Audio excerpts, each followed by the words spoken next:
All right, so I got a little diagram here that I came up with in regards to precise communication. Now, when I say communication, I mean communicating with other people, as well as communicating your ideas and your true self with the world. So we're going to break this down. I'm going to go over a lot of elements here in regards to the bow and arrow theory that I've developed. Now, it starts off with the bowstring. Now, everything emanates from the tension that you pull on that bowstring. Okay, so that is your intentions. You intend to go to bed on time. You intend to exercise. You intend to eat healthy. You intend to practice your craft or to improve your life. Work hard to do that. But if you put too much tension, if you pull hard enough, you can snap the bow. Now, I don't think a human being has the ability to snap a bow, but metaphorically speaking, if you were strong enough to pull it, you had help, and you can actually really snap the bowstring right off the bow. So you don't want to overdo it. But that being said, it's very hard to snap a bow. So don't be afraid to apply some pressure. Don't be afraid to pull some tension. Because if you don't pull hard enough on that bowstring with your intentions in life, the arrow is not going to go too far. It's not going to hit the target. So let's take a look here at the bow itself. Now, this is your integrity. This is your support system. Everything is going to emanate from that bow. It's your stability. It keeps you locked in. Now, everything, your stability, your integrity, is all gonna come from your values in life. So that's why I put values here, stability and integrity. Because without your values, you really have no reason for the stability and the integrity with your words, with your actions. And when I'm talking about communication, I'm not just talking about verbal communication. I'm talking about communicating with your actions in life, because a lot of times your actions speak louder than your words do. So it's not only about the words that you utter, it is about the actions that you take in this life. And inadvertently, you will be communicating with other people while communicating with the world, or the universe, as some like to call it. Now, the feathers here, if you can, I'm going to zoom in, you can look at these feathers that I drew. The feathers keep a stable flight for the arrow. That keeps it flying stable. So that is going to represent the balance that you have. So when we look at the handle here, this is going to represent stability, especially in the handle, because the handle is where you get a grip. You ever heard the expression, come on, you got to get a grip, man. Get a grip. Things are going to happen. It's going to be shaky. It's going to be rough. You're going to get thrown off. But you got to get a grip. So that represents the handle. It's going to bring you stability. Now, the arrow itself, the shaft of the arrow, the wooden arrow, that represents your drive, because that's what's driving through the air. So your drive really breaks down to three things, and I learned this in the book Drive by Daniel Pink. People are not motivated by money as much as you think. If you incentivize people with money and money alone, I mean, they'll work a little bit harder, but they're not intrinsically motivated. So that doesn't last, believe it or not. What really lasts is a person's autonomy. They'll work harder if they have autonomy, if they're able to do things the way they want to do them. Think about if you're working on a project of your own, something that you really want to create on your own. You'll work all damn day, and you won't even notice the time go by, because you're trying to do something that is yours, specifically you. So it's a lot different when you have autonomy, when you're working with that. So let's write down A for autonomy. The next thing that people work hard for is mastery. They want to become really good at something. They want to be a master at it. You know, you look at people who get into sports or get into music, or they want to become something in the world. They want to be good at something. They want to be a master at it. They want to be recognized. And this goes back to the why. There's intrinsic reasons why somebody wants to get so good at something that they become an ultimate master at whatever it is that they're pursuing. The next thing is purpose.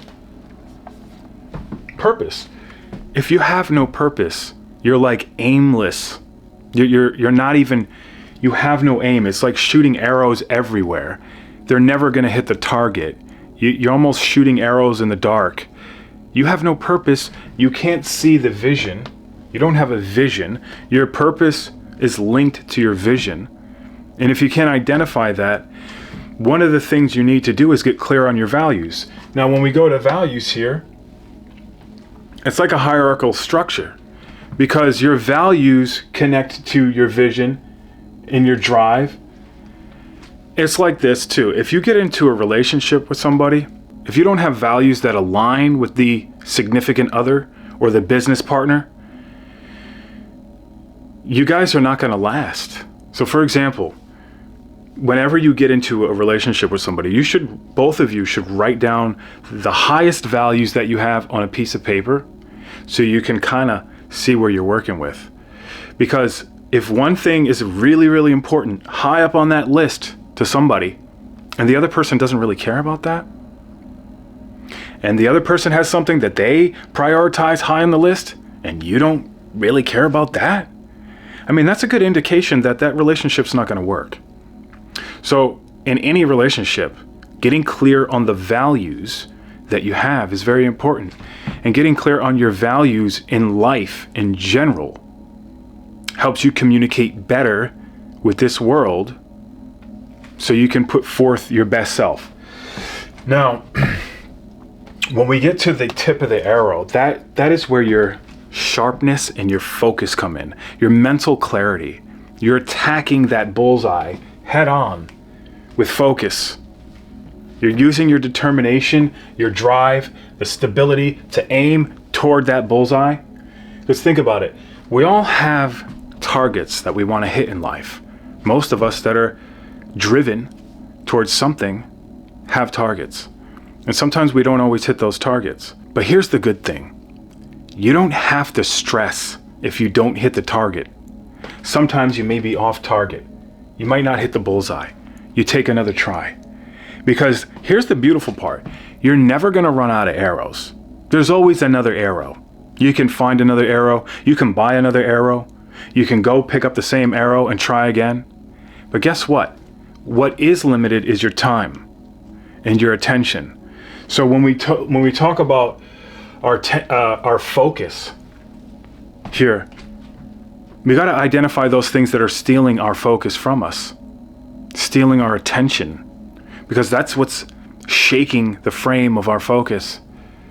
And then we have to try to get back in focus. There's a lot of distractions in life right now. There always has been, there always will be. But you got to be able to block a lot of that out. Of course, you're going to get distracted from time to time, but you got to regain your focus for longer stretches of time so that you don't have to recalibrate so often. Another thing that I want to mention about integrity. There's a story about Pontius Pilate. He knew Jesus was innocent, right? He did not want to put Jesus to death. He was the governor. He had the control, the say in whether he would be executed or not. And he didn't have any integrity. So what he did was he listened to the crowd. The crowd wanted Jesus executed. And so he had no backbone.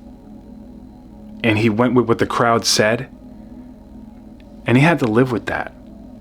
He had to live with the cowardice of doing something that he didn't want to do because of the crowd.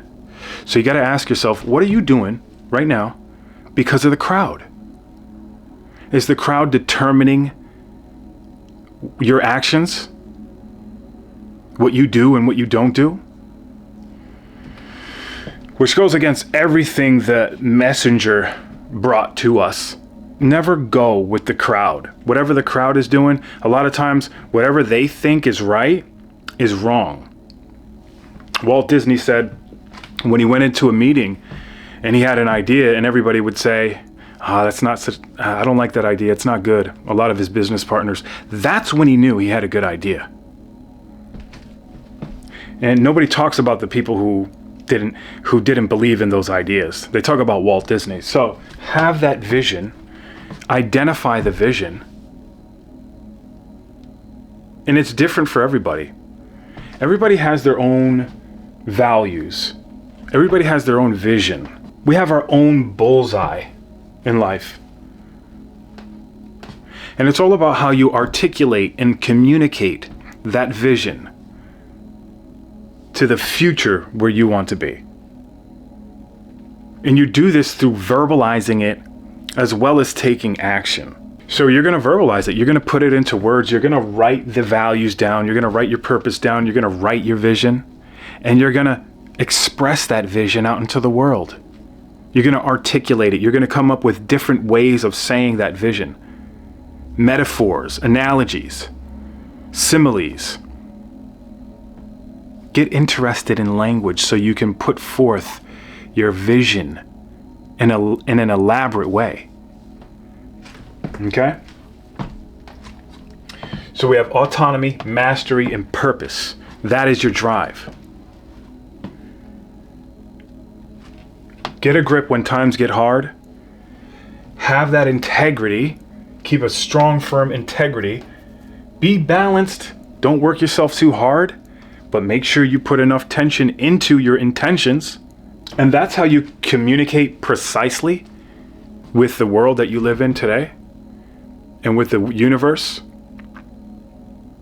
and the atmosphere that's all around you. Now, this diagram in itself is a way of communicating to the world. Because when you break down something like a concept like this, and you come up with an idea to explain the concept, you're not only explaining it to the world and other people, but you're also explaining it to yourself. Now, this whole thing is broken down to represent a metaphor for communicating with life. Now, everything in here was elaborately thought about and then expressed. And it's something that I put in the book that I just came out with. If you're interested, you could pick up this book on Amazon, Speak Your Truth. Just came out. It's in Kindle and paperback. But the paperback is going to be really good because you have little prompts here where you're going to be writing down and answering questions. But there's a course's worth of material in this book. This is actually a really quick read. It's not going to take you long. But it has a course's worth of material in here that you can go over, exercises that you can do daily. And I mean, it's just a nice little guidebook, a workbook, if you will. So just to wrap everything up, what we have here is the tension that you pull on. You're going to put just enough tension that you need to. Sometimes we underestimate how hard we can actually work. And then when you have autonomy, purpose, and mastery aligned with that intention, it's not really like work, it's more like play. Okay? So that's, and remember, when things get hard, the stability, you're getting a grip, get a handle on things. Your stability, your integrity, that all comes from the values. Your values is basically your why to why you do things. Okay? You keep a strong mentality. You stay sharp mentally. No cloudy headedness. Anything that contributes to you having a cloudy head, like not getting enough sleep or eating the wrong foods, cut it out. Keep focused. Don't let distractions on social media or television distract you from your purpose and your values and your vision. Keep a positive outlook because negativity will drain you. And then you're clear on your vision. And if you're not clear on your vision yet, or your destination, you will be if you keep all these other things in mind and you practice them. That's why I came out with this book. So you can practice a lot of these things. All right, so we're going to cut it off. That's all I got for now. Stay tuned. Subscribe to the channel. Leave me a comment, and we're out of here.